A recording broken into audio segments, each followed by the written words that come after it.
ሰበር ዜና ታዋቂ ቲክቶከሮቹ በቁጥጥር ስር ዋሉ። ጃኒ እንዲሁም አዶናይ ጆሲ ሌሎችም ታዋቂ ቲክቶከሮች በዚህ ሰዓት በፌደራል ፖሊስ በቁጥጥር ስር መዋላቸውን ሰምተናል። በ2018 የኢትዮጵያ የዓመቱ ቲክቶክ አዋርድ በ4 ዋንጫ በማሸነፍ እና የመኪና ልዩ ተሸላሚ በመሆን የሚታወቀው ወጣቱ ቲክቶከር አዶናይ እና ወጣቷ ቲክቶከር ጃኒ በትክክለኛ ስሟ ስመኝ ገርቡ ዛሬ አመሻሽ ላይ በፌደራል ፖሊስ ቁጥጥር ስር መዋላቸው ተሰምቷል። ይህ እርምጃ ፌደራል ፖሊስ በቅርቡ በአለባበስና ከኢትዮጵያ ባህል ልምድ ባፈነገጠ ይዘት ላይ በሚያተኩሩ ወጣቶች ቲክቶከሮች ላይ የጀመረው የማጣራትና የቁጥጥር ዘመቻ አካል እንደሆነ እየተነገረም ሲሆን ከፍተኛ ተከታይ ያላቸውና ታዋቂ የሆኑ ቲክቶከሮች መያዛቸው በማህበራዊ ሚዲያ ላይ ከፍተኛ መነጋገሪያ ሆኗል። የፖሊስ እርምጃው በወጣቱ ትውልድ የማህበራዊ ሚዲያ አጠቃቀምና ይዘት ላይ ያነጣጠረ ነው ተብሎም ይታሰባል። በተያያዘ ዜናም ቲክቶከሩና ድምፃዊ ጆሲ በቁጥጥር ስር መዋሉንም ሰምተናል። የእስርም ምክንያት በቲክቶክ ሽልማት ስነ ስርዓት ላይ የለበሰው ሙሉ ቀይ ልብስ አገር አቀፍ በቲክቶክ ማህበራዊ ሚዲያ መድረክ ላይ ባለው ስራ እና በሙዚቃ ስራዎቹ የሚታወቀው ወጣት ጆሲ ትናንትና መሻሽ ላይ በፌደራል ፖሊስ በቁጥጥር ስር መዋሉ ተዘግቧል። ሪፖርቶቹ እንደሚያመለክቱት የጆሲ መታሰር ምክንያት በቅርቡ በተካሄደ የቲክቶክ ሽልማት ስነ ስርዓት ላይ በሙሉ ቀይ ቀለም ያለው ልብስ ለብሶ መቅረቡ ነው።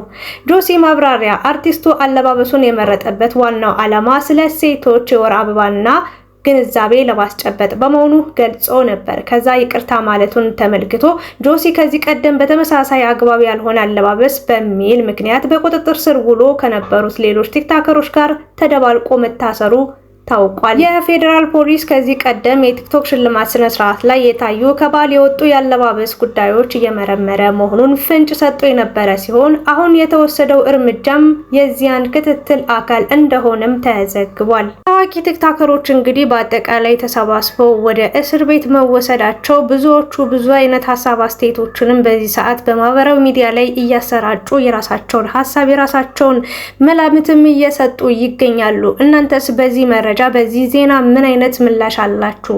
እነዚህ ልጆች መታሰራቸው አግባብ አለው ብላችሁ ታስባላችሁ ወይስ ደግሞ አይ ያለ አግባብ ነው የታሰሩት መታሰር ያለባቸው እያሉ እነሱ እንዴት በዚህ ይታሰራሉ ብላችሁ ሀሳብ ትሰጣላችሁ? ያላችሁን ሀሳብ አስተያየት እንግዲህ ኮሜንት ላይ አስቀምጡልን።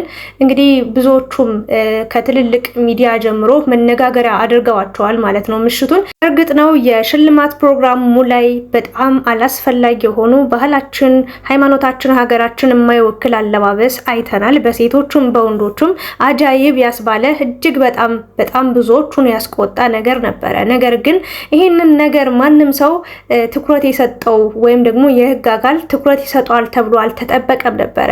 ስለዚህ በአሁኑ ሰዓት ግን እያንዳንዱ ነገር እንግዲህ እየተጣራ እንዳለ ቲክቶከሮቹም ወደ እስር ተወስደው ምርመራ እየተካሄደባቸው እንደሆነ በዚህ ሰዓት እንግዲህ ተሰምቷል። እንደዚህ አይነት ነገሮች ተጠናክረው ቢቀጥሉ በጣም ጥሩና አስደሳች ብዙዎቹ የሚስማሙበት ሀሳብ ነው ብዬ አስባለሁኝ።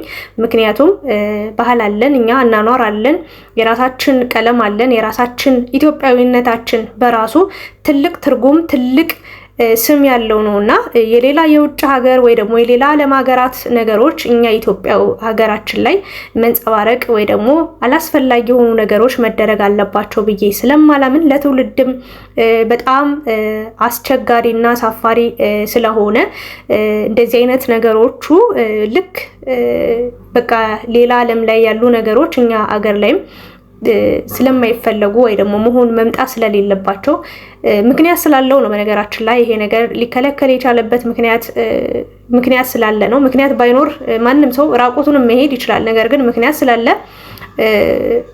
የራሳችን ባህል አለን እና ከባህላችን ጋር መኖር ነው ያለብን። ስለዚህ ይሄ ህግ ተጠናክሮ መቀጠሉ እንደኔ እንደ ሀሳብ በጣም አሪፍና ጥሩ ነው ብዬ ነው የማስበው። ወደ ጃኒና አዶናይ ስመጣላችሁ እኔ እነሱ ያጠፉት ጥፋት እዚህ ጋር በግልጽ በይፋ ባይናገርም ግን ደግሞ ባለባበስ እንሄድ ከተባለ የለበሰውን ልብስ አይታችኋል።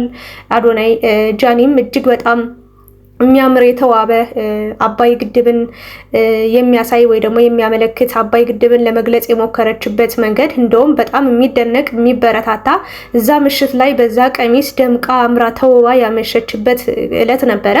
በጣም በስርዓት ሁሉ ነገር እንደተካሄደ ነው ሁላችንም የምናውቀውና እንግዲህ የጆሲን የታሰረበትን ምክንያት አይታችኋል፣ ሰምታችኋል። ዜናውን አቅርቤላችኋለሁ። ሌሎችም አሉ በነገራችን ላይ እዚህ ጋር ስማቸውን ያልገለጽኳላችሁ፣ ግን ደግሞ እዛ ፕሮግራም ላይ ያሉ አለባበሳቸው ከባህል ወጣ ያለ አለባበስ ያላቸው ልጆች እንግዲህ በሙሉ ተለቃቅመው እስር ቤት እንደገቡ አሁን ላይ ምርመራም እየተካሄደባቸው እንደሆነ የፌዴራል ፖሊስ እንግዲህ መረጃውን አውጥቷል ማመልክቷል ማለት ነው። የአዶናይ እና የጃኒ መታሰር ምንድነው ምክንያቱ ሊሆን ይችላል ብላችሁ ታስባላችሁ? ያው ሰግጥ ፍምስ የሚለው የአዶናይ አባባል የአዶናይ ቃል ብዙዎቹ እንግዲህ እንዳልተመቻቸው እየተናገሩ ነው ያሉት። ብዙዎቹ ደግሞ ራሳቸውን በደንብ እያወጡበት በደንብ እያሳዩበት በኮንፊደንስ እከሌ እንትን ይለኛል እከሌ እንደዛ እያሉ ሳይፈሩ ሳይሸማቀቁ በራሳቸው ሁሉን ነገር ስግጥ ብለው እያደረጉ እንደሆነ ወይም ደግሞ ስግጥ ፍምስን በጥሩ መንገድ ተቀብለውት እየሄዱ ያሉ፣ ሌሎቹ ደግሞ ይህንን ነገር አልተቀበሉም። የሰገጤ ሀሳብ ነው እሱ ሰግጦ ሌሎችንም ሰግጡ እያለ ነው በማለትም እንግዲህ ብዙዎቹ ተቃውሞ እያቀረቡባቸው ይገኛሉ። በእርግጥ ኢትዮጵያ ውስጥ ሰው አይነት ስትገቡ በጣም አስቸጋሪ ነው።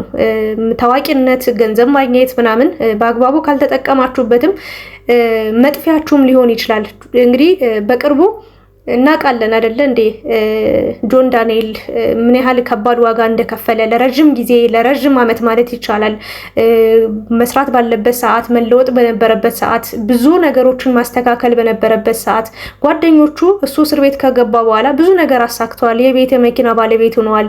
በጣም ታዋቂ ሆነዋል። በጣም ብዙ ለውጦች ብዙ ነገሮች አሉበትና እሱ ግን በዛች ሰከንድ በዛች ልዩነት በዛች ደቂቃ ልዩነት እንግዲህ እጅግ በጣም በሚያሳዝን ሁኔታ እድሜውን ሉዝ አድርጓል ወይ ደግሞ እስር ቤት ገብቷልና አንዳንዴ ሚዲያ ላይ ስትወጡ ለሁላችሁም አጠቃቀሙን ማወቅ አለባችሁ ብዬ ነው የማስበው። እንደኔ እያንዳንዱ እርምጃችሁ በቃ ልቅ መሆን የለም።